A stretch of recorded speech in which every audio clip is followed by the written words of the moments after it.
सारी प्रशंसा अल्लाह के लिए है, जो अत्यंत कृपालु, अत्यंत दयावान है, जिसने सभी वस्तुओं को जोड़े में बनाया और सृष्टि में संतुलन स्थापित किया। वही जीवन देता है और लेता है, जो अपने बंदों को आसानी और कठिनाई दोनों से परखता है, और जिसकी बुद्धि उन सभी चीज़ों को समेटे हुए है जो हम देखते हैं और जो हमारी सीमित समझ से छिपी रहती हैं। मेरे प्यारे भाइयों और बहनों, अस्सलामु अलैकुम वरहमतुल्लाहि वबरकातुहू। आज दुनिया में हम जो गहरी त्रासदियाँ देख रहे हैं, भयानक दुर्घटनाएं, मासूम बच्चों की दर्दनाक मौतें और फ़िलिस्तीन में चल रहा क्रूर युद्ध, ये ऐसी घटनाएं हैं जो हमारे दिलों को गहराई से झकझोर देती हैं। ऐसी परिस्थितियों में यह सवाल उठना स्वाभाविक है कि अल्लाह की दया और करुणा कहाँ है। ये सवाल अविश्वास से नहीं, बल्कि उस मानवीय करुणा की गहराई से पैदा हुए हैं जो अल्लाह ने स्वयं हमारे भीतर रखी है। इस दुनिया की प्रकृति एक परीक्षा स्थल। कुरान हमें सिखाता है कि यह दुनिया दुनिया जन्नत नहीं है। अल बकरा आयत 155 और 166 में अल्लाह फरमाता है, और हम तुम्हें खौफ, भूख, माल, जान और फलों की हानि से ज़रूर आजमाएंगे, लेकिन सब्र करने वालों को शुभ सूचना दे दो, जो जब उन पर मुसीबत आए तो कह दो, हम अल्लाह के हैं और उसी की ओर लौटेंगे। यह ज़िंदगी एक इम्तिहान है, सज़ा नहीं, बल्कि हमारे चरित्र, हमारे ईमान और नेमतों और आजमाइशों दोनों के प्रति हमारी प्रतिक्रिया की परीक्षा है। जो बच्चा बेगुनाह तड़पता है, जो माँ अपने बच्चे को खो देती है, जो परिवार युद्ध में बिखर जाता है, उन्हें सज़ा नहीं दी जा रही है। वे एक ईश्वरीय योजना का हिस्सा हैं, जिसे हमारी सीमित बुद्धि पूरी तरह से समझ नहीं सकती। इस दुनिया में होने वाली हर घटना के पीछे अल्लाह की महान योजना और असीम बुद्धि छिपी है। कभी कभी कठिनाइयाँ हमारे पापों का प्रायश्चित या अल्लाह की ओर लौटने की चेतावनी का काम कर सकती हैं। कभी कभी वे हमारे लिए जन्नत में ऊंचे ओहदे पाने का ज़रिया बन सकती हैं। पैगंबर मोहम्मद सल्लल्लाहु अलैहि वसल्लम ने कहा, न थकान, न किसी मुसलमान को, न तो कोई बीमारी, न दुख, न उदासी, न चोट, न ही कोई कष्ट पहुंचता है, चाहे वह कांटे की चुभन ही क्यों न हो, लेकिन अल्लाह उसके कुछ पापों का प्रायश्चित कर देता है। इसके अलावा कुरान की सूरह अल अंकबूत आयत 2 में अल्लाह कहते हैं, क्या लोग सोचते हैं कि वे इसलिए अकेले रह जाएंगे क्योंकि वे कहते हैं, हम ईमान लाए हैं, और उनकी परीक्षा नहीं ली जाएगी। यह दुनिया कोई इनाम देने वाली जगह नहीं है, यह एक परीक्षा कक्ष है, और परीक्षा में प्रश्न पत्र कठिन हो सकता है, लेकिन यह हमेशा आपकी क्षमता के अनुसार होता है। सूरह अल बकरा आयत 284 में अल्लाह कहते हैं, अल्लाह किसी आत्मा पर उसकी सहन शक्ति से ज़्यादा बोझ नहीं डालता। अगर कोई बहुत ज़्यादा दर्द से गुज़र रहा है तो जान ले, अल्लाह ने पहले ही घोषित कर दिया है कि वे इसे सहने के लिए पर्याप्त मजबूत हैं, भले ही वे इसे देख न पाएं। दैनिक जीवन और समसामयिक घटनाओं के उदाहरण। आज फ़िलिस्तीन पर नज़र डालें। हम मलबे के नीचे बच्चों के शव, विस्थापित परिवार और उन लोगों के साथ साथ पीड़ित निर्दोष लोगों को देखते हैं जिन्होंने संघर्ष का रास्ता चुना होगा। हमारे दिल टूटते हैं, और यह सही भी है, क्योंकि अल्लाह ने हमें ऐसे दिल दिए हैं जो दूसरों के दुखों को देखकर दर्द महसूस करते हैं। यह करुणा ही न्याय के प्रति हमारे फित्र, स्वाभाविक स्वभाव का प्रतीक है।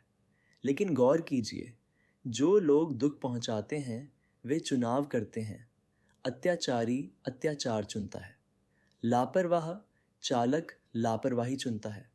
अल्लाह ने इंसानों को स्वतंत्र इच्छा शक्ति दी है, और इसके साथ ही महान अच्छाई और भयानक बुराई दोनों की संभावना भी है।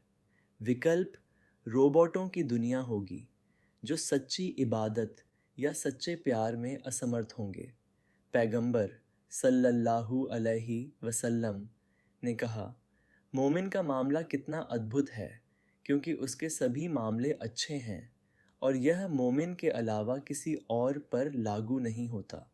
अगर उसके साथ कुछ अच्छा होता है तो वह उसके लिए आभारी होता है और यह उसके लिए अच्छा है। अगर उसके साथ कुछ बुरा होता है तो वह उसे धैर्य के साथ सहन करता है और यह उसके लिए अच्छा है। वह ज्ञान जो हम नहीं देख सकते।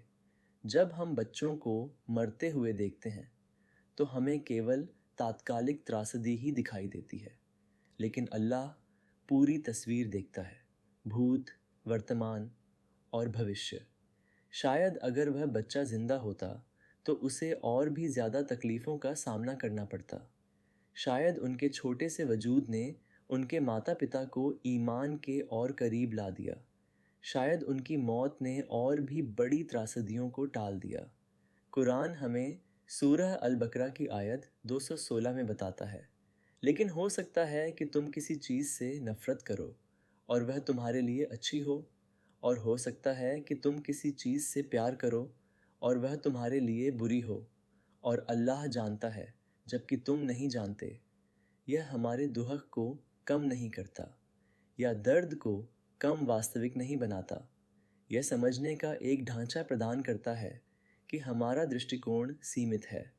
मरने वाले बच्चों का क्या?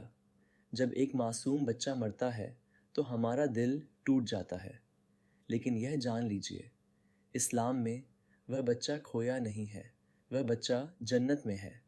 पैगंबर सल्लल्लाहु अलैहि वसल्लम ने फरमाया, अगर गर्भपात हुआ बच्चा अपने माता पिता को अपनी नाभि से खींचकर जन्नत में ले जाएगा, अगर वे सब्र रखें। एक और हदीस, क़यामत के दिन जो बच्चे कम उम्र में ही मर गए वे जन्नत के दरवाज़ों पर खड़े होंगे और तब तक अंदर जाने से इनकार करेंगे जब तक उनके माता पिता उनके साथ न आ जाएं। तो जिस बच्चे के लिए तुम रोते हो वह अंधेरे में नहीं है, वह अल्लाह के साथ रोशनी में तुम्हारा इंतज़ार कर रहा है। अल्लाह जालिमों को अब सज़ा क्यों नहीं देता? हम जालिमों को महलों में रहते और बेगुनाहों को मारते हुए देखते हैं। अल्लाह चुप क्यों है? अल्लाह चुप नहीं है। कुरान में सूरह इब्राहीम की आयत 42 में अल्लाह कहता है, यह मत सोचो कि अल्लाह जालिमों के कामों से अनजान है। वह उन्हें बस उस दिन के लिए टालता है जब आंखें डर से घूरेंगी। देरी से मिलने वाला न्याय न्याय से इनकार नहीं है।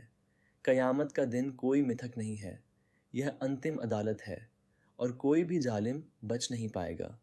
और अल्लाह सूरह अल जतियाह आयत 21 में कहता है, क्या वे लोग जो बुराई करते हैं यह समझते हैं कि हम उन्हें उन लोगों की तरह बना देंगे जो ईमान लाए और अच्छे कर्म किए, कि उनका जीवन और मृत्यु बराबर होगी? वे जो निर्णय करते हैं वह बुरा है। दुख का मतलब यह नहीं कि आप शापित हैं, इसका मतलब है कि आप चुने गए हैं। इतिहास में सबसे ज़्यादा दुख किसने सहा? पैगंबरों ने। पैगंबर मोहम्मद सल्लल्लाहु अलैहि वसल्लम ने अपने माता पिता, पत्नी, बच्चों को खोया, भूख, दुर्व्यवहार और युद्धों का सामना किया। फिर भी अल्लाह ने उन्हें सबसे ज़्यादा प्यार किया। तिर्मिज़ी की एक हदीस में लिखा है, जब अल्लाह किसी बंदे से प्यार करता है तो वह उसकी परीक्षा लेता है। और पैगंबर सल्लल्लाहु अलैहि वसल्लम ने फरमाया, सबसे ज़्यादा परीक्षा नबियों की होती है, फिर धर्मी लोगों की, फिर उनके जैसे लोगों की। इसलिए अगर आपकी परीक्षा ली जाती है तो आपको भुलाया नहीं जाता, आपसे प्यार किया जाता है। ईमान का मतलब यह नहीं कि आप कभी सवाल ही न करें। पैगंबर सल्लल्लाहु अलैहि वसल्लम भी रोए। यहाँ तक कि मरियम अलैहि वसल्लम ने भी सूरह मरियम की आयत 23 में पुकारा, काश मैं इससे पहले मर गई होती और गुमनामी में होती। लेकिन उनके रोने का मतलब यह नहीं था कि उन्होंने ईमान खो दिया था, बल्कि इसका मतलब था कि वे इंसान थे। अल्लाह हमसे यह नहीं कहता कि हम महसूस न करें, वह हमसे कहता है कि हम निराश न हों। दुख के प्रति हमारी प्रतिक्रिया ईमान वालों के तौर पर दुख के प्रति हमारी प्रतिक्रिया 3 तरह की होनी चाहिए। एत, सब्र, धैर्य, निष्क्रिय स्वीकृति नहीं, बल्कि न्याय के लिए काम करते हुए सक्रिय सहनशीलता। दुआ, प्रार्थना, राहत और मार्गदर्शन के लिए अल्लाह से प्रार्थना करना। 3, कार्रवाई, जहाँ तक संभव हो दुख को रोकने के लिए काम करना, पीड़ितों की मदद करना और अन्याय से लड़ना। जब हम फ़िलिस्तीन में दुख देखते हैं तो हम प्रार्थना करते हैं, दान करते हैं, जागरूकता फैलाते हैं, न्याय के लिए काम करते हैं। पैगंबर सल्लल्लाहु अलैहि वसल्लम ने कहा, ईमान वाले अपनी आपसी दया, करुणा और सहानुभूति में एक शरीर हैं। जब एक अंग दुखता है तो पूरा शरीर जागृति और बुखार के साथ प्रतिक्रिया करता है, दर्द से उद्देश्य तक। हो सकता है कि आपको अभी यह समझदारी समझ में न आए, लेकिन जैसे एक बच्चा इलाज समझे बिना इंजेक्शन पर रोता है, वैसे ही हम पूरी तस्वीर देखे बिना नियति पर रोते हैं। कुरान कोई परिकथा नहीं है, यह अंधेरे में खोए लोगों के लिए एक रोशनी है। जितना ज़्यादा आप इसे पढ़ेंगे उतनी ही ज़्यादा शांति का अनुभव करेंगे।